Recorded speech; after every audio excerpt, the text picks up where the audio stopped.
He's a physical specimen. The best physical specimen the heavyweight division has seen in 20 years easy. I think he is physically the best heavyweight I've seen since the prime Mike Tyson. I'm not saying his boxing ability, I'm purely basing this on his physical capabilities, his speed, his power. He's unmatched. No one in the world is anywhere near as good. Deontay Wilder is extremely powerful. Yes, much more one-punch power than Anthony Joshua, but his physical capabilities of getting from point A to point B are nowhere near as good as AJ's, and his technical ability, as we all know, is way off. But AJ is that kind of fighter who can get close to it there. There's not going to be nowhere for Alexander to go, but that's going to take time to get him to stay still. I think it'll take 4, 5, maybe 6 rounds until he starts nailing them clean with the 2s and the 3-punch combinations. I think at that stage, he may be behind on points even. But I think he will catch up with him, you know, from round 6 onwards, and I do think it's an AJ victory. But make no mistake about it, it's a very, very hard fight, and an even harder fight now that he's took on Lomachenko on board. Anthony Joshua isn't just built like a heavyweight. According to Tony Bellew, his physique is so extraordinary that it reminds him of none other than Mike Tyson. Canelo Anthony Joshua is the biggest name in boxing, and nobody can deny that. And then outside of AJ and Canelo, the next best name is Wilder. Sorry, not Wilder, it's Fury, the man who defeated Wilder. So these two guys are coming up against each other. Of course they are.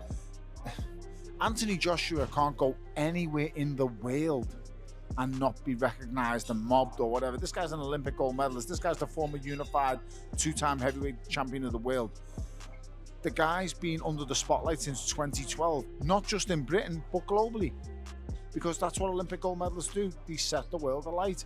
And then unifying it in double quick time is just adds to the charisma and adds to the razzmatazz and the big rigmarole. So, and Bellew is not the only voice backing Joshua. Joe Rogan has also warned Prenga, saying Anthony Joshua's explosive power is the kind that can end a fight with a single punch. He's not worried about you the way he's worried about Usyk. You can't move like Usyk. You can't constantly be frustrating and overloading his nervous system.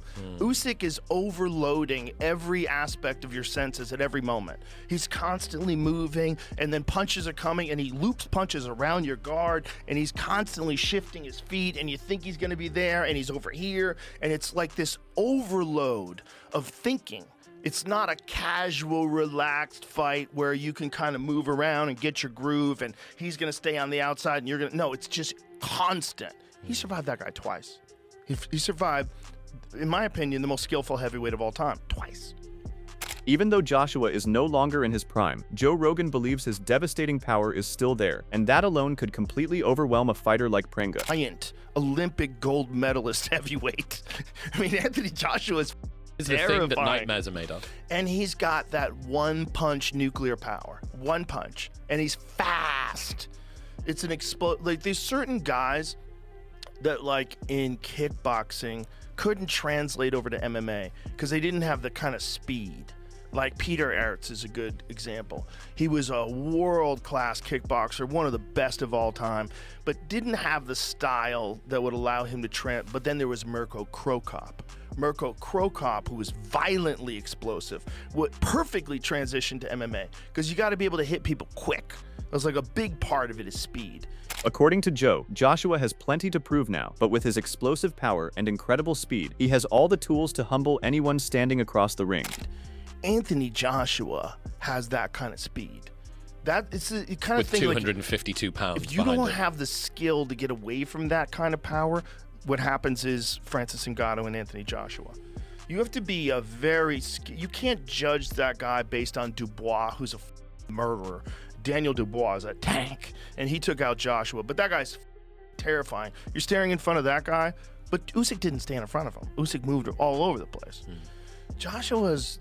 And he's going to have a lot to prove. He's going to be very angry. On the other hand, the very man Bellew compared Joshua to is now sounding the alarm. Mike Tyson has shared his thoughts on a potential Tyson Fury fight and explained why Joshua could be in serious trouble. I really think I like that. You know, I love Joshua, but I think this Tyson's too elusive. He's not going to hit him. Listen, we're keeping it honest, right? I like Joshua. I like Joshua a lot, right? He don't punch. Maybe he punch harder than what's the other guy? The black guy, Wilder. He doesn't punch faster than Wilder. If he doesn't punch faster than Wilder, he's not gonna fucking touch this guy. And that's just what I see. He punches hard, but he doesn't punch fast. If Tyson Fury can get away from Wilder's fast punches. Stepping into the discussion, Aid Oladipo revealed what Anthony Joshua told him just days ago, breaking down his ultimate goal of becoming undisputed and the challenging road ahead. And become a three-time world champion. I mean, AJ believes he can become undisputed. Now, if I were to, I don't know, poll 100 boxing fans, like, you know, even AJ fans, and say, do you think AJ could become undisputed? I think everyone would probably say no. So, look, that dream is difficult. You know, that dream would be a lot easier if one man had all the belts. Because now Usyk's gone, you can't 100% say AJ can't beat the rest. Like, you wouldn't bet against him, right? Chinning all the other champions, would you? But the idea of him chinning... To convince fans that the fire is still burning, Oladipo believes Joshua must make a statement. Quoting Joshua, he explained that Joshua is not underestimating Prenga at all. He also said that if Joshua were still in his prime, Prenga would have been the kind of opponent he faced in his 10th professional fight. Now, with fight night on July 25 approaching, expectations have risen even higher. And become a three-time world champion. I mean, AJ believes he can become undisputed. Now, if I were to, I don't know, poll 100 boxing fans, like, you know, even AJ fans, and say, do you think AJ could become undisputed? I think everyone would probably say no. So, look, that dream is difficult. You know, that dream would be a lot easier if one man had all the belts. Because now Usyk's gone, you can't 100% say AJ can't beat the rest. Like, you wouldn't bet against him, right? Chinning all the other champions, would you? But the idea of him chinning... The main target for Joshua now is a showdown with Fury, and Callum Smith believes it is a very evenly matched fight. According to Smith, Fury may not have the same power, but he still has the ability to go all 12 rounds. He also feels Joshua punches much harder. If Joshua gets the job done early, he could win. But if the fight drags on, the momentum may swing in Fury's favor. I think Fury probably does the 12 better and could probably outlast him. But I think Joshua definitely hits the harder, and I think towards the end of Fury's career he's been down a little bit, and I think if Joshua does land, then he can get rid of him. But if the fight goes late, then I think you favour Fury. But it's whether you agree or not. I think it's an interesting fight, and as a fan, it's one I am looking. No, I think it's an interesting fight. I just don't want to, like with the media, it rinses it all out. Do you know what? That's why you're not allowed to ask that question to anyone anymore, because everyone gives the same answer that we just don't know, and it swings one way and the other. They're both at that stage of their career. But they keep putting it in an epoxy schedule, and I have to keep asking it, and I don't want to. Can I ask you a question? Go on. Will you go? I don't know, probably. Yeah, I don't mind talking about it. Before any talk of Fury can become reality, Prenga is standing directly in Joshua's path. Many fans are wondering why he was chosen as the opponent. Carl Froch and Tony Bellew believe the answer is simple. This fight is meant to bring Joshua back into camp, test where he is physically and mentally, and help his team evaluate exactly what he has left before chasing a blockbuster showdown with Fury. Easy in a couple of rounds, right? He's a little bit of an unknown quantity, Prenga, even though he's, like you say, if you look at his career, he's not fought anybody. He's got 20 knockouts and 20 wins. So he looks like he's a puncher, but who's he punching? You know what I mean? I think everyone's missing the point purely about this. But AJ can go in there and get a few rounds, go through the motions, see how he feels in training camp. He's still got to do a training camp. Still got to get through all the camp. That's the that's the answer. And then he'll know if he still fancies it, if he still enjoys the game. It's a 12-week camp with a new team. How do you respond in hard moments in sparring? How do you respond in...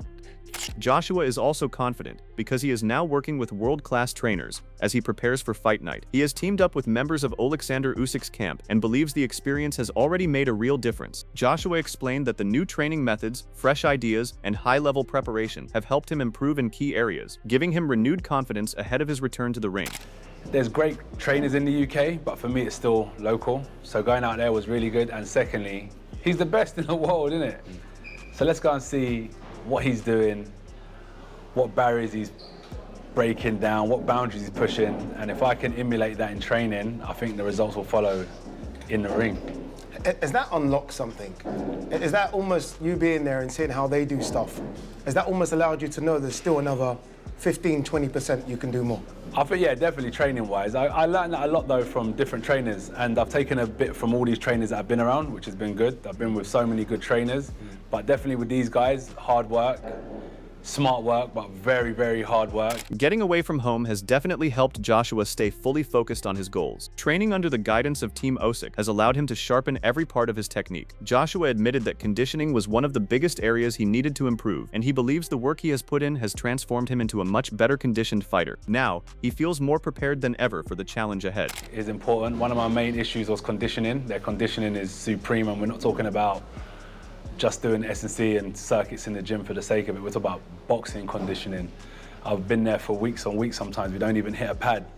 Sparring, bag work, shadow boxing, like rounds of technical, improving your focus, improving your boxing IQ. It's good, man. I've still got so much room to improve, getting my legs back, getting my mind back in the game, and staying away from home helps me get that focus that I need. I've been distracted.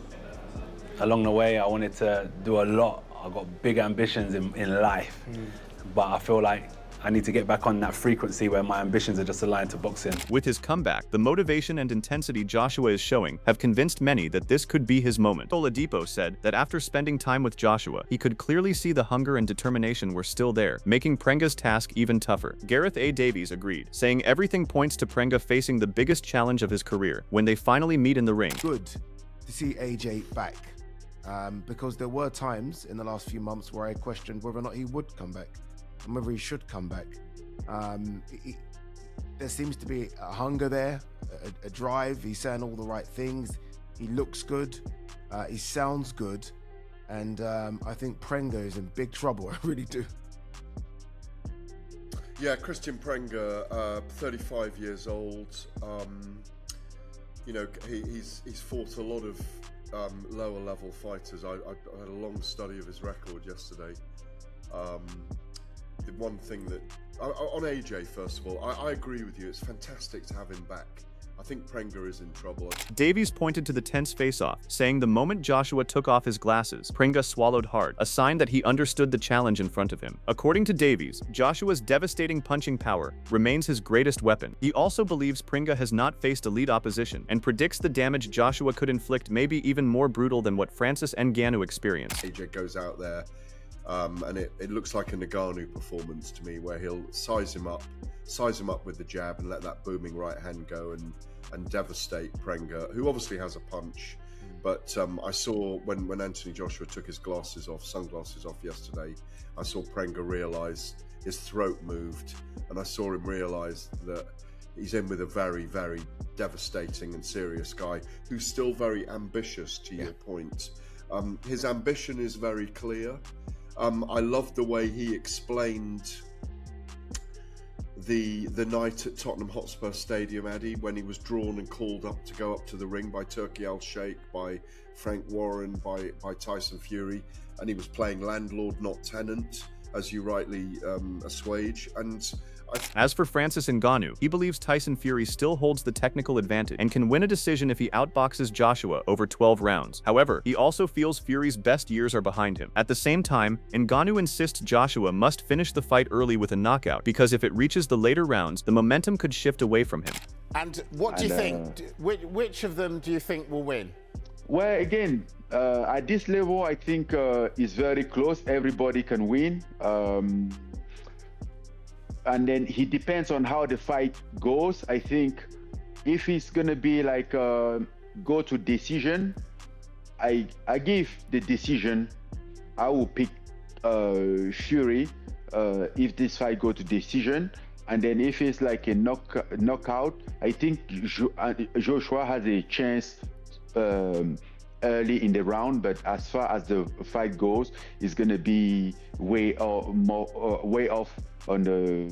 While both Fury and Joshua continue to face criticism, George Groves has turned his attention to Fury's plans. Groves slammed the idea of Tyson Fury taking a second warm-up fight before a potential showdown with Joshua. He questioned the decision, suggesting it only delays the fight fans truly want to see and adds unnecessary risk before one of boxing's biggest possible events. But we got a warm-up fight in between for both. For both, yeah, for both. They're going to blow it. I really think they'll blow it. Yeah, you know. What, then you think we're going to see like a defeat and something will happen? Something will go wrong. It's just getting so greedy for Fury to have another one. It is so greedy. But they'll blow it. I think it's never. That's the thing. It's never done, is it? It's never off the table. Like these guys, they could have back-to-back defeats. Then it'll just moot down for a bit. Then they'll go, but hold on, we still haven't seen that fight yet. And Eddie Hearn will be there saying, this is the biggest fight in history. This is the biggest fight in British boxing history, and we gotta see it. And AJ wants it and all this, and then it's back there again. So while Joshua feels confident with Team Usyk in his corner, Fury is not impressed by that advantage. He dismissed the idea, saying he was the one who pushed Usyk to his limits and plans to do the same to Joshua. In Fury's view, having Usyk's team behind Joshua will not change the outcome or provide the edge needed to beat him when they eventually meet. What do you make of him trading with your, you know, another of your rivals, Usyk? What do you think of that? It won't help him. It won't help him at all. I punched the head off Usyk and I punched the head off AJ as well.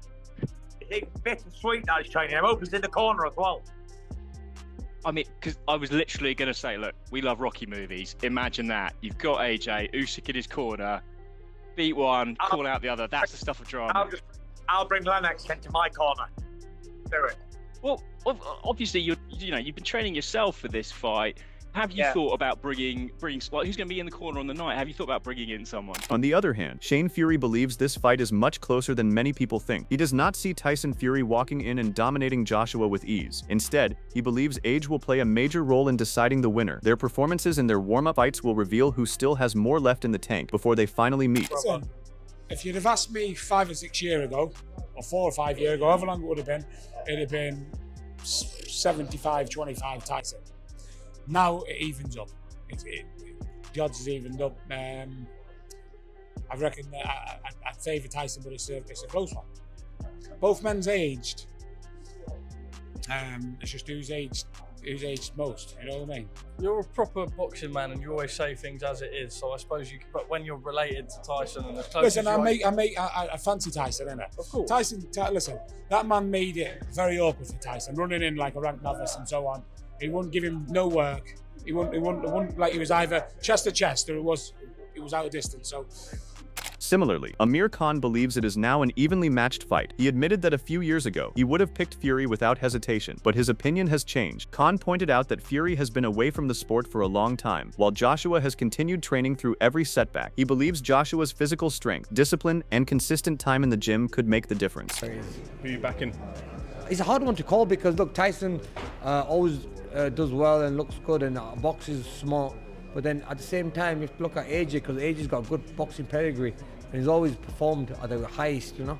So it's a hard fight to call. Now, before I would say Fury, but now it's a 50-50 fight. I think now it's hard to call who's going to win that fight. What's changed in the... What's changed in that is because I think Fury's been at the game for a long time, and I think with AJ's always in the gym, keeping himself taking over, and you know, so I think it's a 50-50 fight. Both of them have been through ups and downs in their career.